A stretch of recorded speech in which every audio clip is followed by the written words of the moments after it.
अस्सलाम वालेकुम dear students and dear friends, welcome to my channel. I am M A Qadir. उम्मीद है कि आप खैर खैरियत से होंगे, पूरे जोश के साथ, पूरी लगन के साथ और पूरी ईमानदारी के साथ काम कर रहे होंगे। आइए आज हम एक्सरसाइज 6 के जो बकिया सवाल थे, रिमेनिंग क्वेश्चंस थे, वो करते हैं। तो ये फिर मैं आपको याद दिलाता जाऊँ कि जो रिव्यू एक्सरसाइज है एनुअल के इम्तिहानात की हैसियत से जो बहुत ज़्यादा अहम होती है, और जो आज हम क्वेश्चन कर रहे हैं ये लॉन्ग क्वेश्चन हो सकते हैं। तो इससे पहले जो 10th में ये वाला ट्रिग्नोमेट्री वाला पोर्शन था, उसमें भी ये वाले जो क्वेश्चंस हैं बहुत ज़्यादा अहमियत के हामिल हैं, और वहाँ पे भी ये लॉन्ग क्वेश्चन की हैसियत से आते थे। तो यहाँ भी ये बहुत ज़्यादा अहम है। तो आइए पहले हम इसकी स्टेटमेंट को समझते हैं। तो इसमें फोर्थ क्वेश्चन है हमारे पास, if tan theta is equal to 3/√2 then find the remaining trigonometric ratios when theta lies in first quadrant. ठीक है, तो जो गिवन है हमें बात यानी फोर्थ क्वेश्चन की, ये हमारे पास है टेन थीटा। टेन थीटा हमें दिया गया है ये 3/√2। ठीक है, और हमने इसकी क्या करनी, find the remaining trigonometric ratios when theta lies in first quadrant. अब हमने इसकी जो है बाकी जो ट्रिग्नोमेट्रिक रेशियोज हैं वो हमने फाइंड करनी है। ये टेन तो हमारे पास आ गया, 6 रेशियोज होती हैं। ठीक है, वो हमने फाइंड करनी है, एक हो गई मालूम और बाकी 5 रहती हैं। तुमने ये पहले बता दिया कि थीटा जो है ना वो फर्स्ट क्वाड्रेंट में है। ये हमारा जो प्लान होता है ना, यहाँ पे मैं एक प्लान बना रहा हूँ, देखो रोटेशन प्लान। ठीक है, और उनके मुताबिक जो उनने बताया है, हमारा जो एंगल है या थीटा है वो फर्स्ट क्वाड्रेंट में है। ये फर्स्ट क्वाड्रेंट में है, आपको पता है। ये मतलब एक्स होता है, ये एक्स माइनस, और ये वाई, और ये वाई माइनस, और ये ओरिजिन है। ठीक है, और इधर होता है एक्स, इधर होता है वाई, और इधर जो होता है हाइपोटेनस को हम आमतौर पे हम आर का नाम देते हैं। कोई भी नाम आप दे सकते हैं, नाम में क्या रखा है। ठीक है, तो ये 90 का एंगल लग गया। अब ये हमारे पास जो दिया गया है, गिवन है, ये क्या है, tan theta is equal to 3/√2। ठीक है, अब आपको पता है टेन थीटा की जो रेशियो बनती है वो होती है परपेंडिकुलर ओवर बेस। ठीक है, तो ये है perpendicular over base. Perpendicular over base, ये बेस हो गई। मतलब परपेंडिकुलर हमारे पास इधर जो कार्टेशियन प्लान में होता है वो y होता है, और बेस जो होता है वो x होता है। तो इसका मतलब क्या है, ये 3 जो है ये परपेंडिकुलर है, मतलब y है, तो यहाँ पे हम 3 लिख लेते हैं। ठीक है, और ये बेस जो है ये √2 है, मतलब ये x है, तो ये √2 आ गया। ठीक है, अब हमने फाइंड करना है इसमें क्या, r मतलब हाइपोटेनस मालूम करना है, विस्तर मालूम करना है। तो यहाँ लिख लेंगे बाय पाइथागोरस थ्योरम, यानी मसला फीसागोरस जो होता है, उर्दू में हम ऐसे बोलते हैं, उसके मुताबिक जो होता है, आपको पता है कि हाइपोटेनस का स्क्वायर होता है hypotenuse, and is equal to जो है बेस का स्क्वायर और प्लस परपेंडिकुलर का स्क्वायर। ठीक है, ये हमारा पाइथागोरस थ्योरम है, मतलब हाइपोटेनस का square is equal to base का स्क्वायर प्लस परपेंडिकुलर का स्क्वायर। जी, हम वैल्यूज पुट कर लेते हैं। ये x की वैल्यू हमारे पास √2 और y की है 3।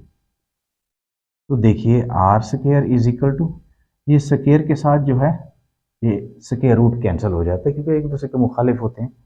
तो यहाँ 2 + 3 का स्क्वायर आ जाता है हमारे पास 9। तो R square is equal to 9 और 2 कितना हो जाता है, 11 हो जाता है। ठीक है, 9 और 2 कितना हो जाता है, 11 हो जाता है। ये हमारे पास, हाँ। तो अब आर का हम स्क्वायर ले रहे हैं, स्क्वायर रूट ले रहे हैं, स्क्वायर को ख़त्म करने के लिए स्क्वायर रूट ले लेंगे। तो ये हमारे पास आर आ जाएगा 11 का अंडर रूट आ जाएगा। ठीक है, तो ये आर आ जाएगा √11, मतलब 11 का स्क्वायर रूट आ जाएगा। ठीक है, अब इसके बाद बाकी रेशियोज हम फाइंड करते हैं। बाकी रेशियोज, ये 10 तो हमारे पास है, सबसे पहले देखते हैं साइन, तरतीब के लिहाज से हम कर लेते हैं साइन थीटा। साइन थीटा क्या होता है, मतलब परपेंडिकुलर ओवर हाइपोटेनस। ठीक है, परपेंडिकुलर ओवर हाइपोटेनस, ये आ जाएगा। मतलब कि परपेंडिकुलर हमारे पास क्या है, परपेंडिकुलर है 3, ये 3 हो गया, और हाइपोटेनस क्या है, √11, ये आ गया। ठीक है, इसके बाद जो है हम करते हैं साइन का जो रेसिप्रोकल होता है वो होता है कॉसेक, कॉसेक थीटा। तो ये परपेंडिकुलर ओवर हाइपोटेनस था, ये हाइपोटेनस ओवर परपेंडिकुलर हो जाएगा, तो मतलब ये है कि 11 का √3 आ जाएगा, ये कॉसेक आ जाएगा। ठीक है, अब इसके बाद कास जो है, कास थीटा, कास थीटा क्या होता है बेस ओवर हाइपोटेनस, ये बेस आ गया और हाइपोटेनस, बेस हमारे पास जो है क्या है √2, √2 जो है बेस है और हाइपोटेनस है 11 का √, ठीक है। तो अगर चाहें तो हम इसको एक ही अंडर रूट में ले जा सकते हैं, यानी 2/11 यूँ भी लिख सकते हैं, फिर दोनों के ऊपर अंडर रूट है ना, तो एक ही अंडर रूट लगा सकते हैं, ये भी हो सकता है, ये भी, तो ठीक है दोनों, ठीक है। इसके बाद जो सीकेंड का क्या होता है, क्या, बल्कि कॉस का रेसिप्रोकल होता है सेक जो होता है, सीकेंड होता है। तो ये है बेस ओवर हाइपोटेनस, ये हाइपोटेनस ओवर बेस आ जाएगा, ठीक है। तो ये आ जाएगा, मतलब हमारे पास 11 का अंडर रूट ओवर 2 का अंडर रूट, यानी इनको इकट्ठा अगर कर लें तो ये आ जाता है 11/2 का अंडर रूट आ जाएगा, ठीक है। अब इसके बाद रहता है हमारे पास टेन, तो हमारे पास यहाँ पे आ गया। इसके बाद काट, टेन का जो रेसिप्रोकल होता है काट थीटा होता है। टेन हमारे पास है यहीं परपेंडिकुलर ओवर बेस, तो ये बेस ओवर परपेंडिकुलर हो जाएगा, तो वो है 3/√2, तो ये √2/3 आ जाएगा, तो ये काट आ जाएगा। तो हमारी जितनी भी रिमेनिंग रेशियोज थी वो सारी की सारी आ गई। तो उम्मीद है हमारे आंसर जो है ठीक ही होंगे। हाँ जी, ठीक है। तो इसके बाद हम चलते हैं क्वेश्चन नंबर 5 पे। ये क्वेश्चन होगी, उम्मीद है कि आपको समझ आई होगी, ना आए तो इसको बार बार इसको रिपीट करें तो वीडियो को इंशाल्लाह ताला समझ आ जाएगी। ये हो गया। हाँ जी, अब नेक्स्ट क्या है, नेक्स्ट 5th क्वेश्चन को देखते हैं। नेक्स्ट हमारे पास 5th क्वेश्चन है, from a point on the ground, मतलब एक पॉइंट है जमीन के ऊपर, the angle of elevation to the top of a 30 metre high, यानी एक हाई बिल्डिंग, एक 30 मीटर हाई बिल्डिंग है, ऊंची बिल्डिंग है, ठीक है। ये यहाँ पे देखो, ये, हाँ, ये 30 मीटर जो है, 30 मीटर जो है ऊंची एक बिल्डिंग है, ठीक है, एक ऊंची। फिर उसका जो एक ज़मीन के ऊपर जो है यहाँ पे एक पॉइंट है, यहाँ से ये ज़मीन है, ठीक है, ये ज़मीन हो गई, यहाँ से एक पॉइंट है, यहाँ से एंगल ऑफ एलिवेशन जो है, ठीक है, एंगल ऑफ एलिवेशन यानी यहाँ पे जो 30 का एंगल है, ठीक है। तो ये एंगल नंबर 90 का हो गया। मालूम क्या करना है, एंगल ऑफ एलिवेशन 30 का, बल्कि 30 नहीं है, 28 है, सॉरी 28 है, ठीक है। How far is the point from the base of the building, ये वाला जो पॉइंट है ए बी और ये सी, ये ए जो पॉइंट है वो बिल्डिंग की जो बेस है उससे उसका फासला कितना है, ये फासला हमने मालूम करना है, डिस्टेंस मालूम करना है, यानी ए से बी तक का फासला ये हमने फाइंड करना है, डिस्टेंस। तो कोई मुश्किल नहीं है, इसको हम मतलब सॉल्व करते हैं। तो अब देखिए, ये मैप एंगल ऑफ एलिवेशन, ठीक है, तो इसको सॉल्व करने की कोशिश करते हैं। तो मतलब इसको यूं भी हम क्या कर सकते हैं, ये हाइट है, अच्छा, सॉल्व करने की कोशिश करते हैं। हमने मालूम क्या करना है, हमने मालूम करना है ये डिस्टेंस, मतलब यहाँ मैं डिस्टेंस लिख लेता हूँ, डिस्टेंस फासला यानी x is equal to what. अब ट्रिग्नोमेट्रिक रेशियोज में या ये लेंथ्स है हमारे पास, ठीक है, मतलब ट्राइंगल्स की।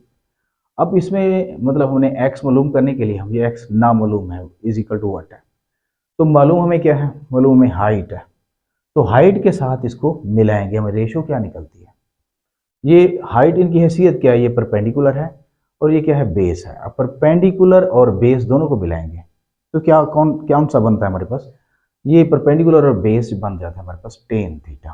ठीक है, यहाँ लिख लेते हैं टेन थीटा।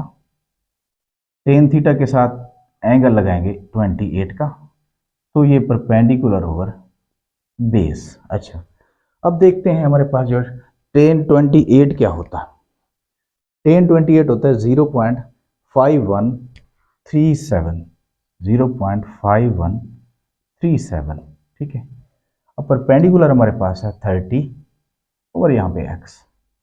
ठीक है, अब क्या करते हैं, क्रॉस मल्टीप्लिकेशन कर लेते हैं, इधर क्रॉस मल्टीप्लिकेशन। ठीक है, क्योंकि दो हमारे पास ये हैं तो वन लगा सकते हैं ना, तो दो हमारे पास फ्रैक्शंस हैं, उनके दरमियान इक्वलिटी है, तो हम क्रॉस मल्टीप्लिकेशन कर सकते हैं। इसको इससे मल्टीप्लाई कर लेंगे, इसको इससे मल्टीप्लाई कर लेते हैं, तो ये आ जाएगा 0.5137 x इज इक्वल टू 30। अब आपको पता है कि जो x के साथ मल्टीप्लाई हो रहा है इस तरफ से डिवाइड हो जाएगा, यहाँ पे लिख लेते हैं x is equal to 30 over 0.5137 is equal to, अब इसको डिवाइड कर लेते हैं। हाँ जी, जब इसको डिवाइड करते हैं, सॉरी, तो ये 30 डिवाइडेड बाय 0.5137, तो ये आ जाता है हमारे पास 58.39 है, तो इसको यानी 4 ही कर देते हैं। ठीक है, ये मीटर में आ जाता है, अगर हम राउंड ऑफ करें तो हम 4 इसको ऐसे लिख देते हैं, तो ये हमारा आंसर है। ठीक है, उम्मीद है कि आपको समझ आई होगी, कोई मुश्किल नहीं है, बिल्कुल आसान सा है। तो नेक्स्ट क्वेश्चन करते हैं। नेक्स्ट क्वेश्चन क्या है हमारे पास, नेक्स्ट क्वेश्चन है हमारे पास ये 6, a ladder leaning against a wall. Ladder वही सीढ़ी जिसको हम पहले क्वेश्चन कर चुके हैं, उसमें इससे पीछे वाली जो एक्सरसाइज है, लेडर कहते हैं सीढ़ी को।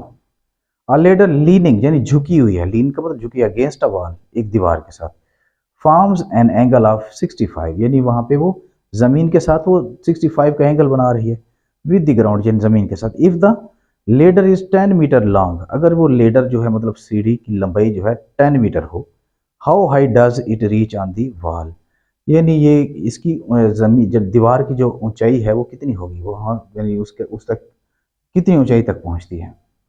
तो अब देखते हैं, यहाँ पे देखो, ये हमारे पास जो है ये समझ लें कि दीवार है,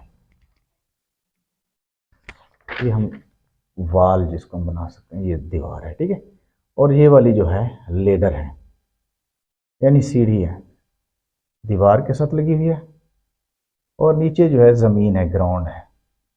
अब जो सीढ़ी की लंबाई है लेने का, यहाँ पे वो एंगल बना रही है 65 का विद, अच्छा, if the ladder is 10 metre long, ladder जो है वो 10 मीटर लॉन्ग है, यहाँ पे उसकी जो लेडर की लंबाई है वो 10 मीटर है।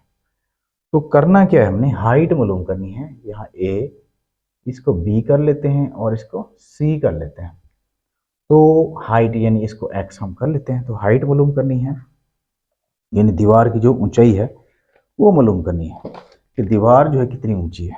यहाँ लिख लेते हैं, यहाँ लिख लेते हैं हाइट,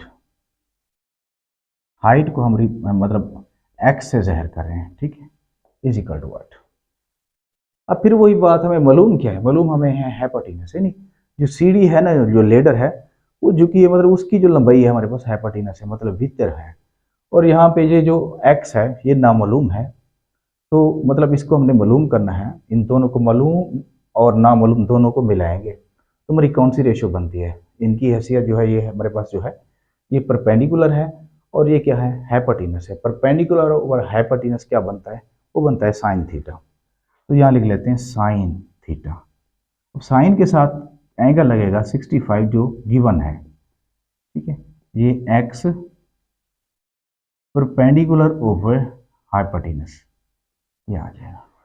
अब देखते हैं साइन 65 कितने का एंगल है, साइन 65 होता है 0.906, 0.906 इज इक्वल टू ये एक्स ओवर हाइपोटेनस है 10। ठीक है, अब क्या करते हैं हम, अब इसका नीचे ओवर 1 लगा देते हैं, फिर वही बात, इक्वलिटी का साइन है दो फ्रैक्शंस के दरमियान, तो फिर क्रॉस मल्टीप्लिकेशन हो जाएगा। यहाँ पे क्रॉस मल्टीप्लिकेशन कर लेते हैं, ये x 1 जार x कर लेते हैं, ठीक है। 0.906 को 10 से जब मल्टीप्लाई करते हैं तो क्या आता है, तो इसको जब 10 से मल्टीप्लाई करते हैं ये आ जाता है 0.906 मल्टीप्लाई 10, तो ये आ जाता है हमारे पास 9.06, ठीक है। अगर इसको राउंड ऑफ करें तो 9.1 भी हो सकता है, ठीक है। तो बस यही हमारा आंसर है, ठीक है, जो हमारे पास है यही आंसर है। तो ये लास्ट क्वेश्चन था हमारा जो रिव्यू 6 का, तो वो सॉल्व हो गया। उम्मीद है कि आपको इसकी समझ